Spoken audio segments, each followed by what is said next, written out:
Welcome everyone to Cartesi's Texas HODL'em Poker Showcase, live from the studio in Amsterdam. My name is Nathalie Brähler.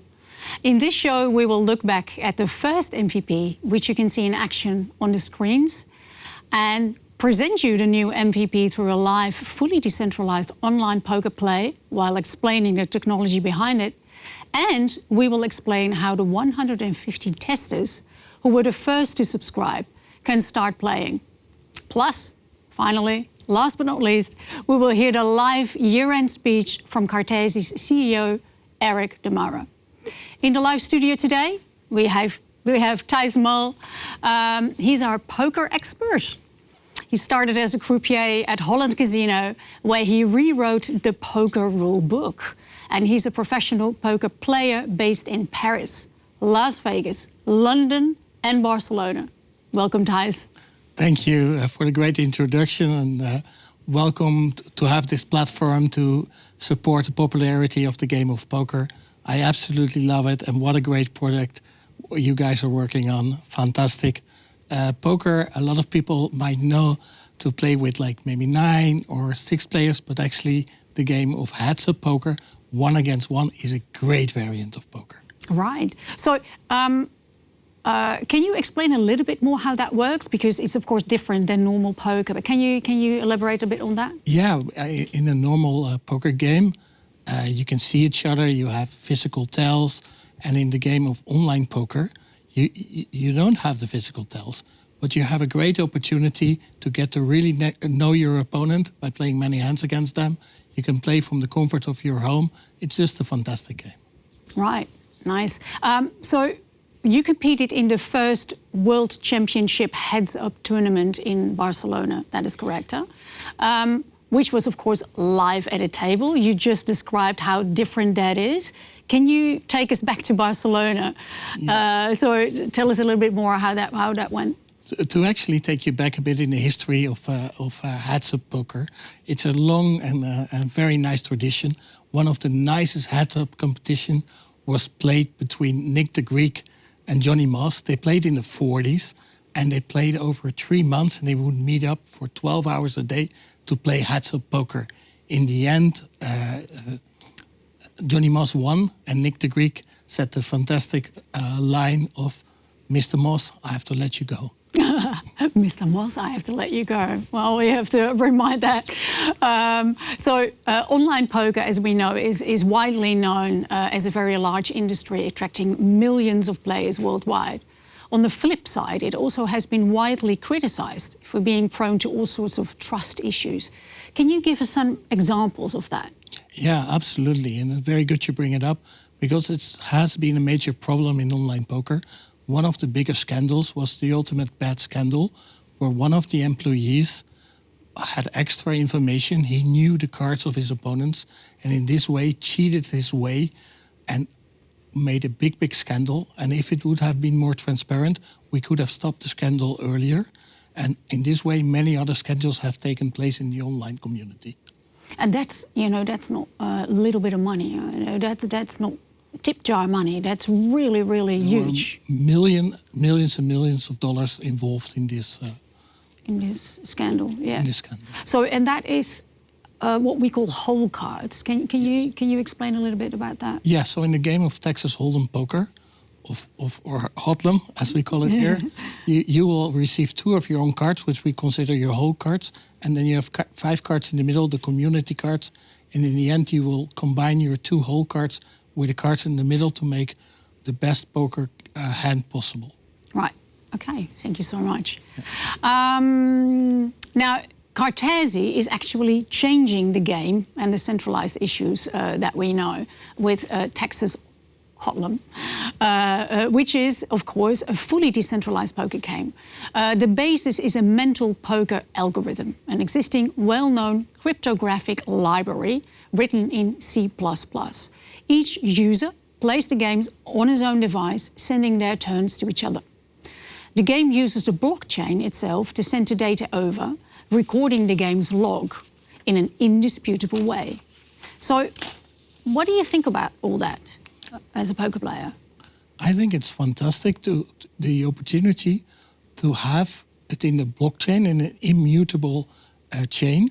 So as many people might know that even if I play with my friends, we always will say, hey, I'm better. No, you're better. Or I'm better. And now we have a register where you always can look it up. And I love the idea of the opportunity to build a glass house where everything is clear and all the disputes can be solved through the blockchain. Nice. So no more family issues where nephews and uncles say, I'm better than you are, yeah? Exactly. Okay, peace on earth from now on. What is also good to realize that if there's a dispute, if you and I disagree on the outcome, we can challenge the game. Cartesi's turn-based game smart contracts allow the state of the game to be challenged. The entire game is replayed by the smart contracts in order to verify the true result and enforce the correct outcome. I'd like to switch to Cartesi's head of product in Brazil, Milton Jonathon. Milton, all the technology I just described was essentially already in the first MVP. So what was then the feedback or the improvements that the testers suggested? Right, Nathalie. First of all, very nice to be here. And I'd like to first thank everybody from the community and the testers for their interest in the game. And all the feedback and comments we've received through all the channels and Discord are greatly appreciated, and we'll continue to appreciate those and work on those. So since we first published our proof of concept release some months ago, we understood that there were a number of improvements that we needed to do so that we could hand over to the community something that they would actually enjoy trying out, right? So the first issue that we need to tackle is that the game was originally designed as a web app, right? So that was the easiest way to implement it, the easiest way to put it out there, to deploy it, and for people to use it. But it turns out that executing all these complex mental poker cryptographic protocols in the browser is really way too slow to give players a really nice experience. So what we ended up doing was porting everything to an Electron desktop application. So now we can run it on macOS, we can run it on Windows. Soon enough, we'll have a Linux version as well. So that was a major thing that we needed to improve. Aside from that, we also moved away from using MetaMask within the game. So, and instead of that, we are now using an internal wallet within the game. So this way, the user no longer needs to keep on clicking on MetaMask to confirm submission of blockchain transactions. And so that we can get a much more fluid and nice experience when playing the game. And last but not least, we completely revamped the user interface, this style, so we can bring it closer to something that we believe poker players would enjoy. And aside from that, we also did a lot of improvements. We took special attention on the UI feedbacks and how the game flow runs, so that people can have a fluid experience, really. So we're eager to hear the feedback about all that from the community, and here we go. Nice, okay. Well, like Milton said, it's time to show the new MVPs for everyone in action. Milton, you will play online against Tijs, the expert. Good luck with that. Let the new Texas HODL'em poker game begin.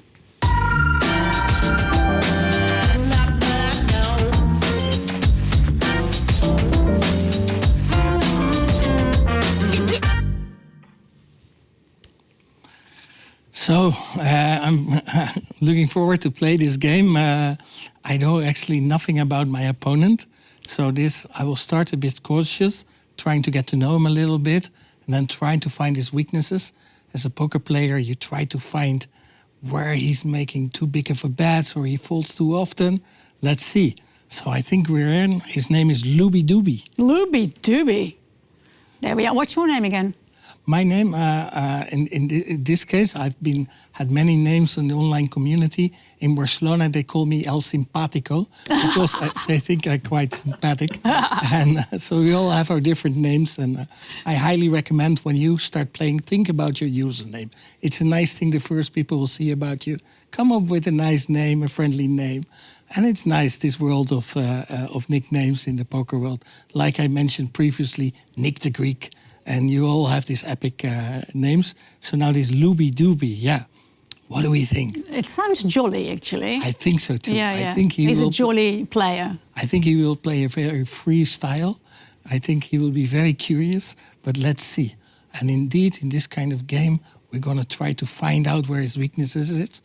And I will take you along my strategy once the game starts. And let's come up together with a great strategy and how to beat Looby Dooby. And you are big blind, is that correct? Yes. Your name is big blind. So what does that mean? Is that a poker term? Yeah, in the poker world, you either have the button, the small blind or the big blind. This is an amount of chips, of points you have to invest before the game starts. And this way, there is something to play for. So now I have my first hand here. I have an excellent starting hand. It's an ace and a 10. It's 2 picture cards. So we have the blinds of 5 and 10. And I will decide to raise to... Let's try to keep him in, not get him out straight away. So let's make it 30 points. And see if he still is going to play with us. So Looby Dooby is smiling already. So yeah, we're sort of giving it away here. But it doesn't really matter. No. Right, so... I'd like to cue in a little bit on the technology side. So you must have noticed that there was a little bit of time there for the shuffling phase to happen. So what happens there is that there's some complex exchange of cryptographic information going on, right? So this mental poker protocol that we were talking about, there are some zero knowledge proofs actually being generated. So each player is shuffling and encrypting cards and generating these proofs and sending those over to the other players so that actually the players themselves, me and Tijs in this case, we are shuffling the cards with each other without revealing any private information. So I can't get access to his whole cards, he can't get access to mine, and neither of us has access to the community cards until we both send those proofs to each other so that we can both see it.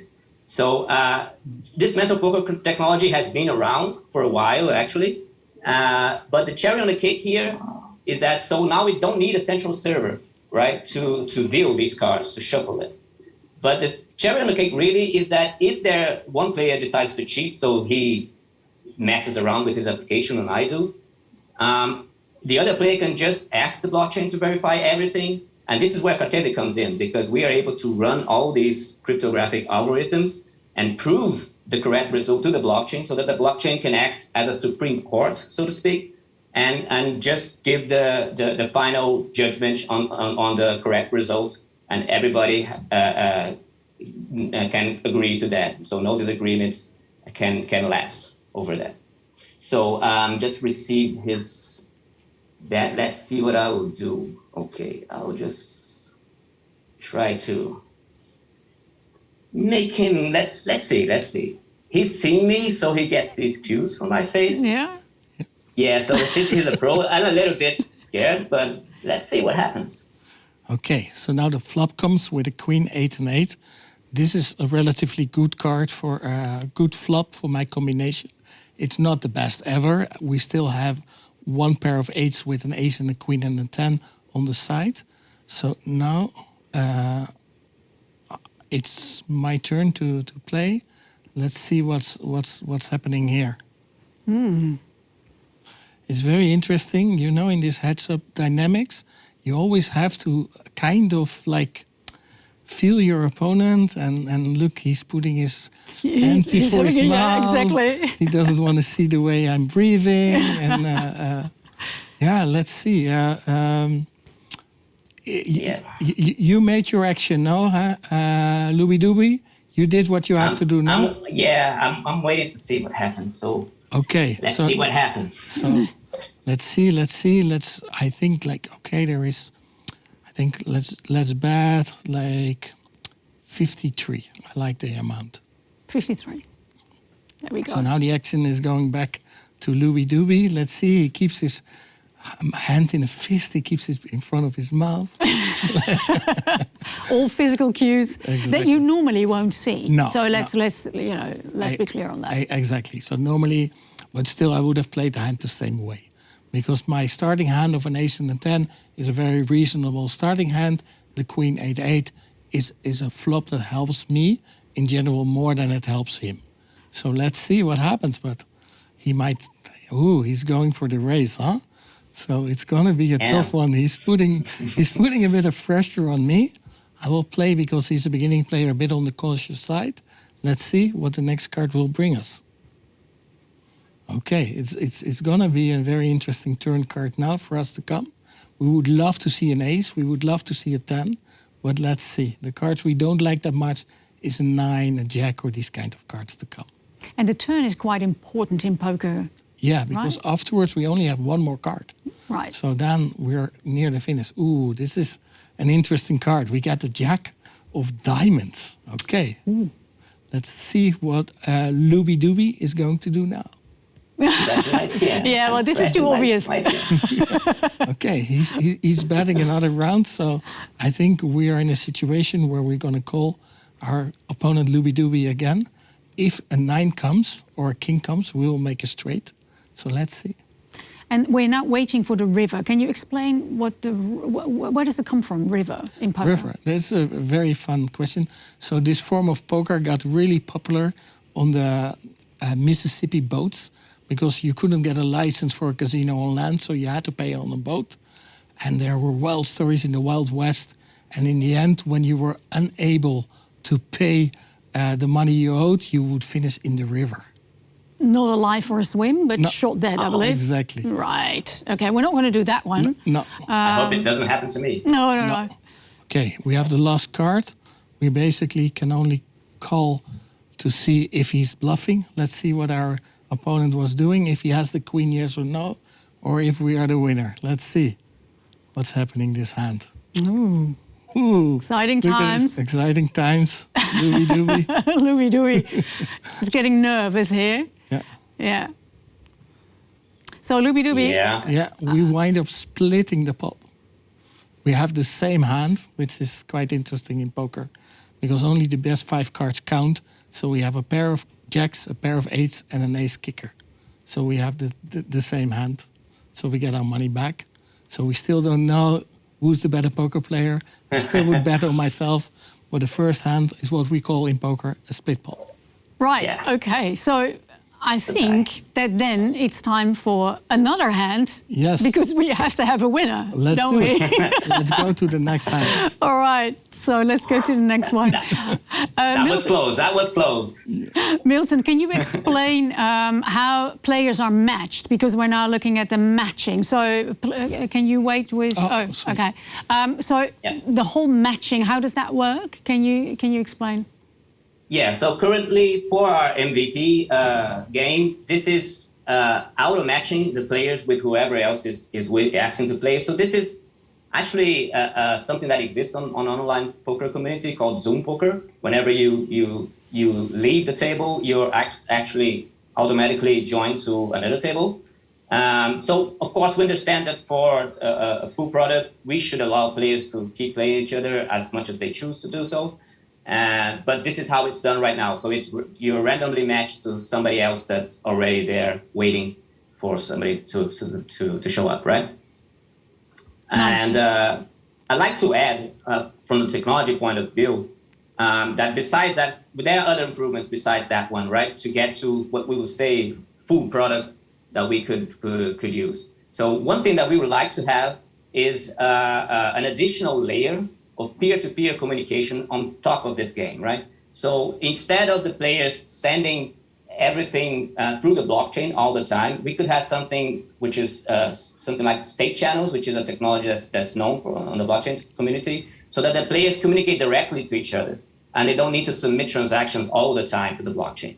So what that means is that you get much faster play, cheaper as well. You don't need all those fees.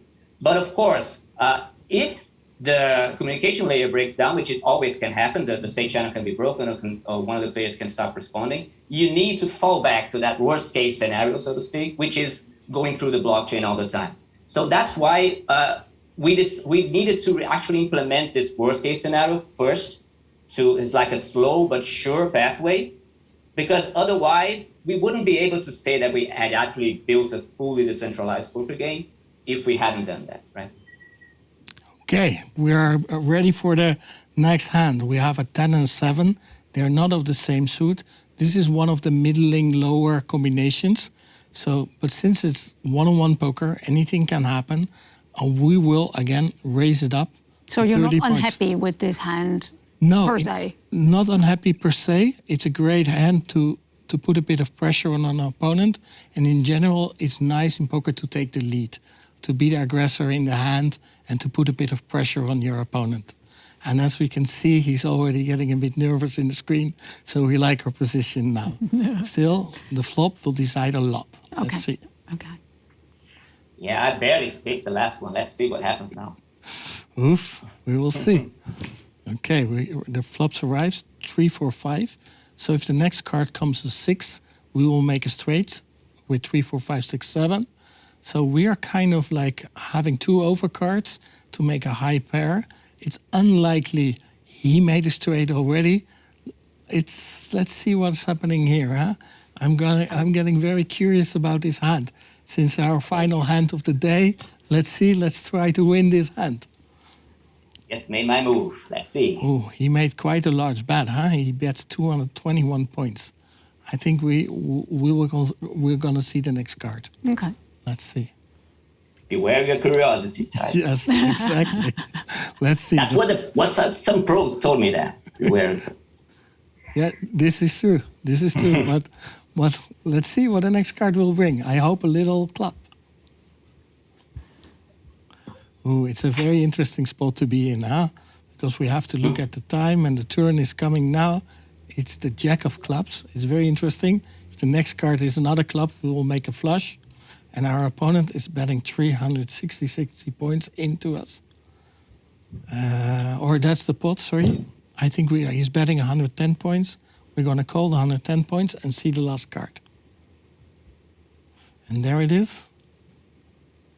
The river card is coming. It's very curious. He's in the praying position. Normally, it's a clear sign that he hopes the last card is his card. He won't get shot in the river. No, he's touching his ears, then his nose. Let's see what's happening here. There's the river card. It's the 6. It makes us the straight. Yes. Let's see what is happening here. It's a very curious hand. I think he's going to check.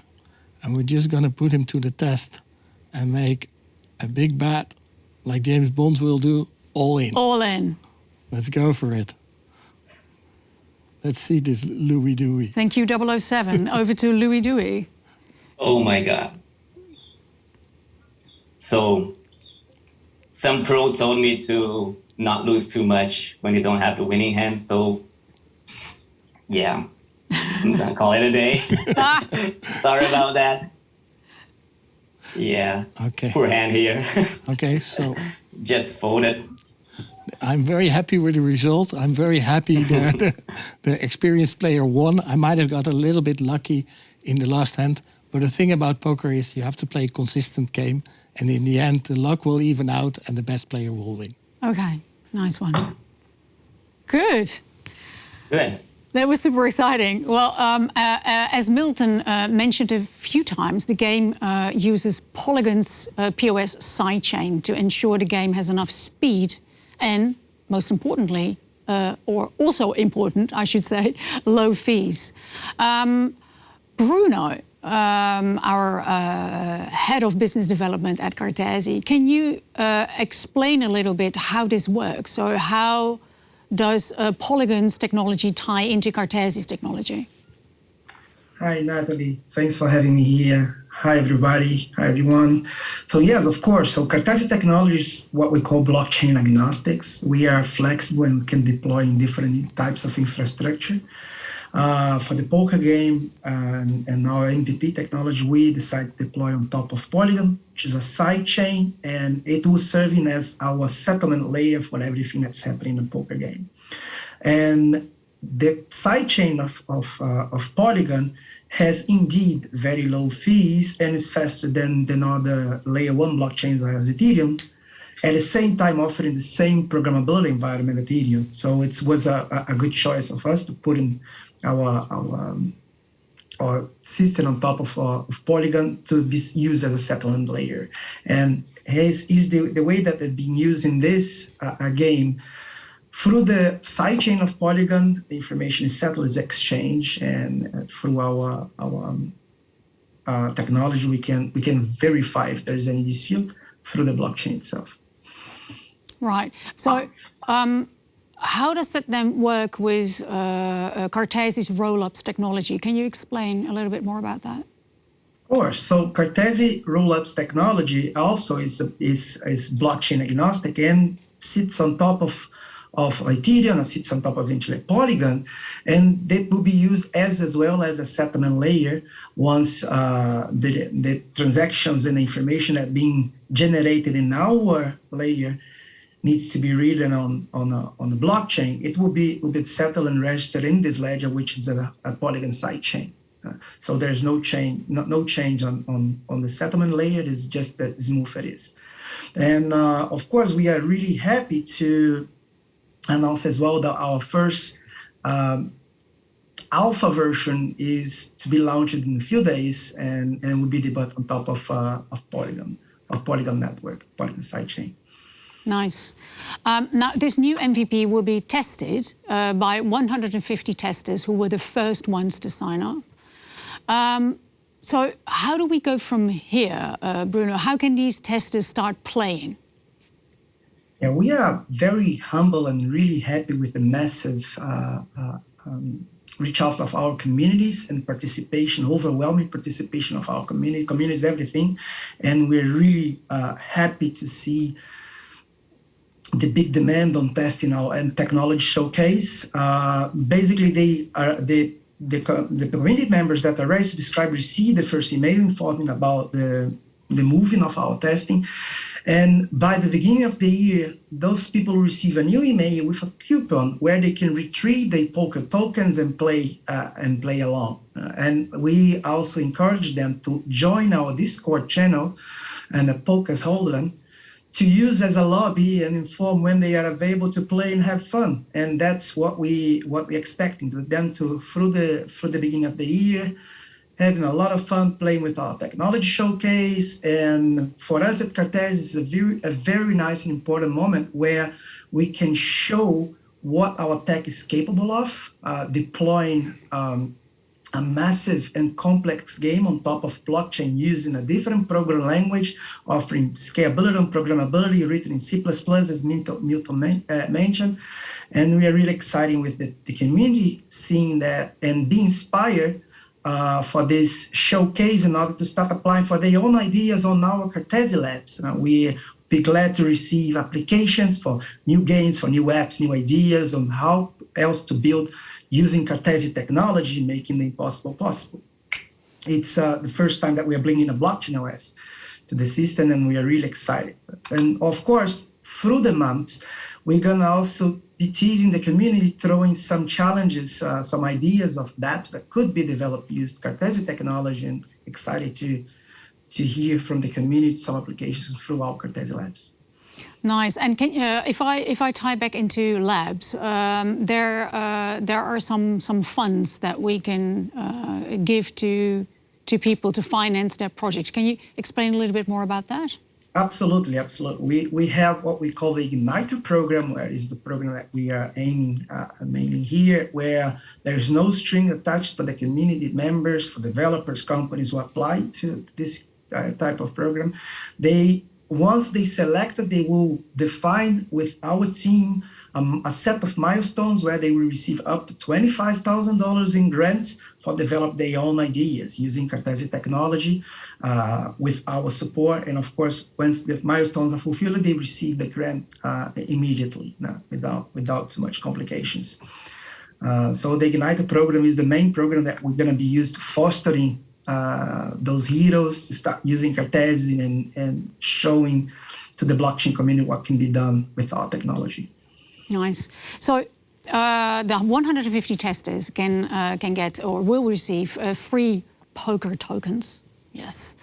And of course, they want to keep their tokens, but actually want to win more. So do you have any tips for them how to play so that they can start a year with a broad smile on their face? Absolutely. Like they say in America, poker takes a minute to learn, but a lifetime to master. And to go for learning and from learning to mastering the game, one of the first tips I want to give is you want to play in a way where you're going to lose small pots and you have to win the big pots. So how do you do that? How are you going to win the small pots? How are you going to lose the small pots and win the big pots? Is by starting with the right 2 cards. So you have your starting hand, your whole cards, like you mentioned before in poker.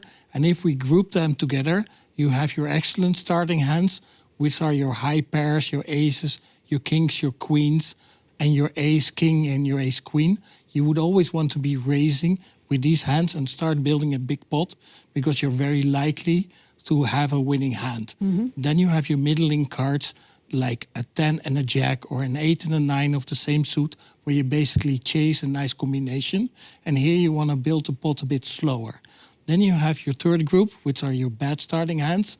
And although the game is heads up, so you can still play the hands, you want to mix them in sometimes to raise, but in generally, you would like to keep the pot small. In a way, you want to tax the curiosity of your opponent. Quite often, they want to see the flop. They want to see the turn. So let them pay for it. Take charge, be the aggressor in the game, and play your game. And make mental notes about how your opponent plays. Is he on tilt? Is he in form? In what mood is he? Look at his timing sometimes and have build up a character, be a Sherlock Holmes and find his mistakes in his gameplay. Nice. Sherlock Holmes, 007, you know, we're full on here. Thank you, Tijs. And now over to Cartesi CEO Erick de Moura for some year-end words. Hi, I'm very happy to be here with you. I hope you're having a wonderful time at the end of this year. And I want to share some thoughts and some news. Well, first of all, this year was very important for us.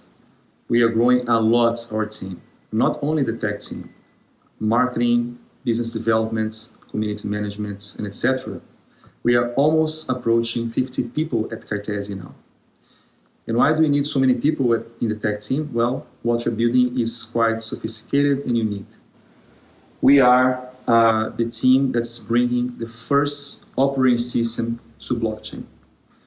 And that's very important because operating systems are at the heart and at the basis of all modern applications and systems that we use on mobile, desktop, and the web. And it's interesting to notice that if you look at the history of the internet, as we go from the internet, the early days, from Web 1 throughout Web 2.0, you see that operating systems, especially Linux, have been at the basis of everything that you see and you use nowadays. All the sophisticated apps that you use on your phone, on your computer, on the web, they are not built in isolation. They rely on software that has been evolving on top of Linux and other OSs. Now, it's curious to notice that when we go to blockchain in the emerging Web 3.0, OSs are not here. And the reason for that is basically because of the scalability issues of blockchain.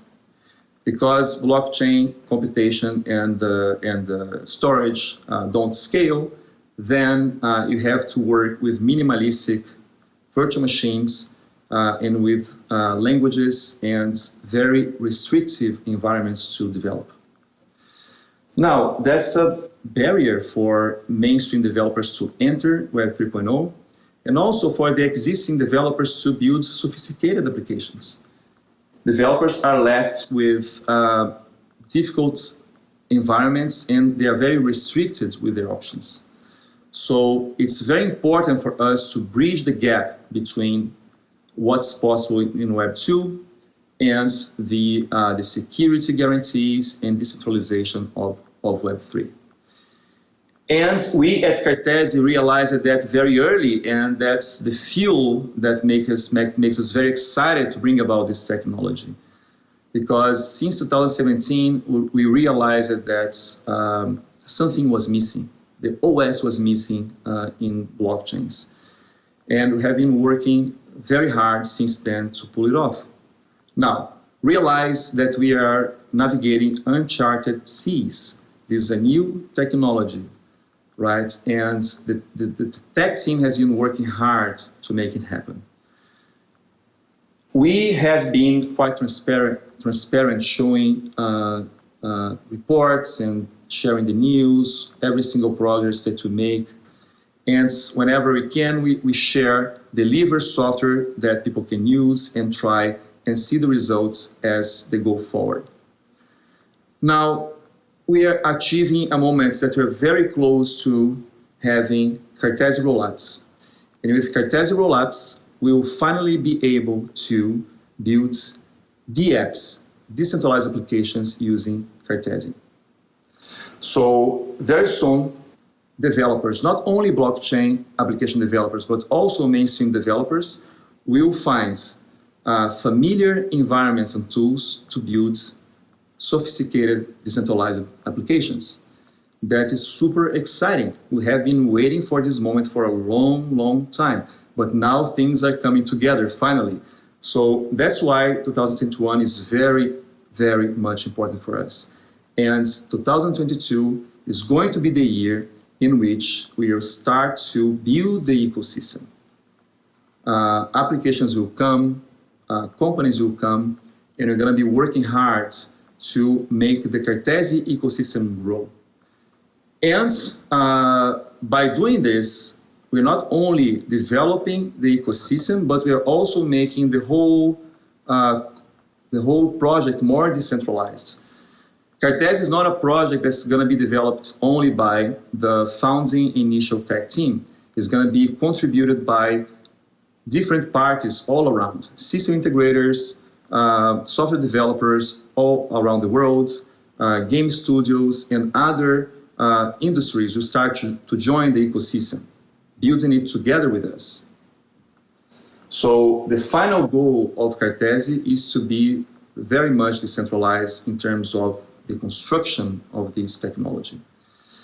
And everyone in the team is very excited because the most important thing for us is to see this technology flying and to see people getting their applications to run on this amazing technology.